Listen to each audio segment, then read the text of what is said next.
एक जमाना था जब इंडियन आईटी सेक्टर निवेशकों के पहली पसंद हुआ करता था, है ना? पर आज देखिए, कहानी पूरी तरह से बदल चुकी है। ये सेक्टर भारी दबाव में है। शेयर की कीमतें हैं कि रुकने का नाम ही नहीं ले रही। तो सबके दिमाग में एक ही सवाल घूम रहा है, क्या ये गिरावट खरीदने का एक सुनहरा मौका है या फिर ये खतरनाक जाल है जिसमें फंस सकते हैं? चलिए आज इसी उथल पुथल के पीछे की सच्चाई को समझने की कोशिश करते हैं। अच्छा, ये गिरावट का दर्द असल में होता कैसा है, इसे समझने के लिए हमारे एक दर्शक हैं, जरा उनका ये सवाल देखिए। और यकीन मानिए, ये सवाल सिर्फ उनका नहीं है, ये उन हजारों लाखों निवेशकों की चिंता है जो रोज अपने पोर्टफोलियो को लाल निशान में देख रहे हैं। जरा सोचकर देखिए, आपने कोई शेयर 1270 रुपए में खरीदा हो और वो 970 रुपए से भी नीचे चला जाए। 1200 शेयरों पर ये एक बहुत बहुत बड़ा झटका है। और जैसा मैंने कहा, ये कहानी सिर्फ केपीआईटी की नहीं है, ये तो पूरे आईटी सेक्टर की कहानी बन गई है, जहां चारों तरफ बिकवाली का ही माहौल है। तो सवाल ये उठता है कि भाई आखिर हो क्या रहा है, इस सुनामी के पीछे की असली वजह क्या है? एक्सपर्ट्स ने 3 बड़े कारण बताए हैं जो इस पूरे सेक्टर को नीचे खींच रहे हैं। चलिए एक एक करके इन वजहों की तह तक चलते हैं।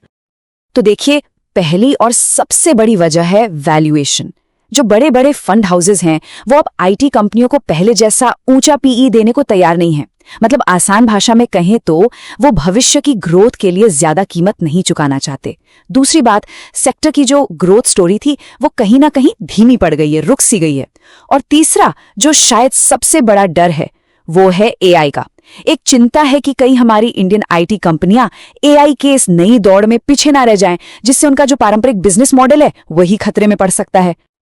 लेकिन पता है क्या, इस तूफान का असर सब पर एक जैसा नहीं हो रहा। टीसीएस जैसी जो बड़ी कंपनियां हैं, वो एक मजबूत किले की तरह हैं।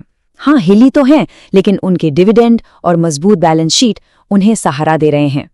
वहीं दूसरी तरफ जो मिड कैप कंपनियां हैं, वो एक छोटे घर की तरह हैं, जो इस तेज हवा में ज्यादा लड़खड़ा रही हैं। उनका स्ट्रक्चर थोड़ा कमजोर है। तो अब सबसे बड़ा सवाल, इस मुश्किल भरे माहौल में एक निवेशक को आखिर करना क्या चाहिए? बेच दें, होल्ड करें या फिर हिम्मत करके और खरीदें? चलिए जानते हैं कि एक्सपर्ट्स इस पर क्या सलाह दे रहे हैं।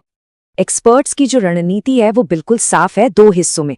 अगर आप पहले से ही निवेशक हैं और मान लीजिए 30% तक के नुकसान में हैं, तो सलाह है कि धैर्य रखें, होल्ड करें। अभी बेचने का मतलब होगा कि आप अपने घाटे पर पक्की मोहर लगा रहे हैं। और वहीं अगर आप नया पैसा लगाने की सोच रहे हैं, तो एक्सपर्ट्स कह रहे हैं रुकिए, ये वेट एंड वॉच का समय है, जल्दबाजी का बिल्कुल नहीं। और इस बात को तो गांठ बांध लीजिए, अभी नई खरीदारी का समय बिल्कुल भी नहीं है। पिछले 1.5 साल से बहुत से रिटेल निवेशक क्या कर रहे हैं, बाय ऑन डिप की स्ट्रैटेजी अपना रहे हैं। मतलब हर गिरावट पर खरीद रहे हैं। लेकिन ये स्ट्रैटेजी एक गिरते हुए चाकू को पकड़ने जैसी साबित हुई है। तो बेहतर यही है कि अभी किनारे खड़े होकर बाजार को थोड़ा स्थिर होने का मौका दें। अच्छा, तो अगर अभी नहीं तो फिर कब? वो कौन से सिग्नल होंगे, वो कौन से संकेत होंगे जिनका निवेशकों को इंतजार करना चाहिए, जो बताएंगे कि हाँ, अब आईटी सेक्टर में खरीदारी का ग्रीन सिग्नल आ गया है? देखिए, खरीदारी का सही समय तब आएगा जब हमें ये 3 पॉजिटिव संकेत एक साथ दिखाई देंगे। पहला, जब कंपनियों के तिमाही नतीजे सुधरने लगें, इससे पता चलेगा कि बिजनेस वापस पटरी पर लौट रहा है। दूसरा, जब कंपनियां भविष्य के लिए बेहतर गाइडेंस दें, मतलब मैनेजमेंट खुद आने वाले समय को लेकर पॉजिटिव हो। और तीसरा, जब पूरी इंडस्ट्री को लेकर जो माहौल है वो पॉजिटिव हो जाए। जब ये तीनों कड़ियां जुड़ेंगी, तभी बाजार का भरोसा वापस लौटेगा। तो जब तक आईटी सेक्टर अपनी पुरानी चमक वापस नहीं पाता, तो क्या निवेशकों को हाथ पर हाथ धरे बैठे रहना चाहिए? जी नहीं, बिल्कुल नहीं।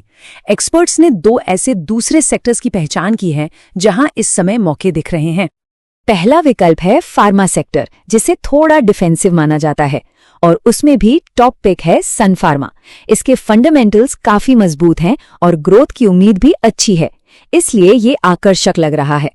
एक्सपर्ट्स की सलाह है कि कम से कम 1 साल के नजरिए से इसमें निवेश किया जा सकता है। टारगेट रखा गया है 1950 रुपए का। और हाँ, एक स्टॉप लॉस भी है 1560 रुपए के नीचे। इसका मतलब है कि अगर शेयर इस कीमत से नीचे जाता है तो अपना नुकसान सीमित करने के लिए उसे बेच देना चाहिए। दूसरा सेक्टर जो इस वक्त रफ्तार पकड़ रहा है वो है ऑटो, और इसमें एक्सपर्ट्स की पसंद है महिंद्रा एंड महिंद्रा।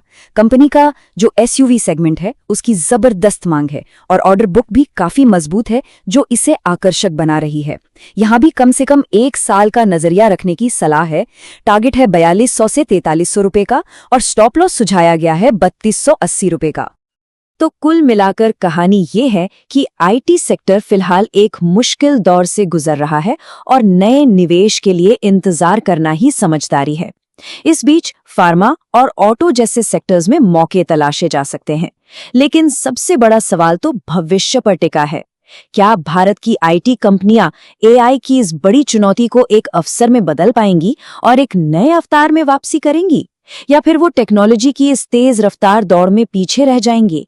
इसका जवाब ही आने वाले दशक की सबसे बड़ी कहानी लिखेगा।